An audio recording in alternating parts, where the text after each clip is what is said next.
അസ്സലാമു അലൈക്കും വറഹ്മത്തുള്ളാഹി തആല വബറകാത്തു. മഴ കാരണം പല ഭാഗങ്ങളിലും പല പ്രയാസങ്ങളും ബുദ്ധിമുട്ടുകളും ഉരുൾപൊട്ടലുകളുമൊക്കെ നടന്നുകൊണ്ടിരിക്കുന്നു. പലരും പ്രയാസത്തിലാണ്, ബുദ്ധിമുട്ടിലാണ്. ഈ സമയത്ത് നാം ദുആ ചെയ്യേണ്ട വളരെ പ്രധാനപ്പെട്ട ഒരു പ്രാർത്ഥന നമുക്ക് പഠിക്കാം. വീഡിയോ നിങ്ങൾ പൂർണ്ണമായും കാണുകയും പ്രാർത്ഥന മനസ്സിലാക്കുകയും നിങ്ങളുടെ പ്രാർത്ഥനകളിലൊക്കെ ഉൾപ്പെടുത്തുകയും ചെയ്യുക. പ്രിയപ്പെട്ടവരിലേക്കൊക്കെ ഷെയർ ചെയ്തു കൊടുക്കുകയും ചെയ്യുക. പ്രാർത്ഥന പറയാം, കൂടെ ചൊല്ലുക. സ്ക്രീൻഷോട്ട് എടുത്തു വെച്ച് നിങ്ങളും ചൊല്ലാൻ വേണ്ടി ശ്രമിക്കുക. ഇൻഷാ അല്ലാഹ്.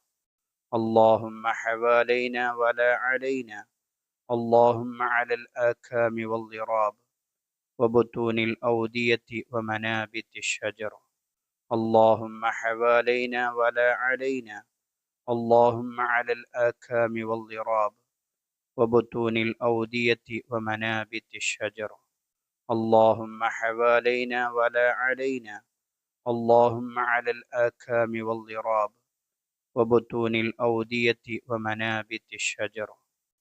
വീഡിയോ പ്രിയപ്പെട്ടവരിലേക്കൊക്കെ ഷെയർ ചെയ്തു കൊടുക്കണമെന്ന് ഓർമ്മപ്പെടുത്തി മറ്റൊരു വീഡിയോയിൽ വീണ്ടും കാണാം. സ്നേഹത്തോടെ അസ്സലാമു അലൈക്കും വറഹ്മത്തുള്ളാഹി.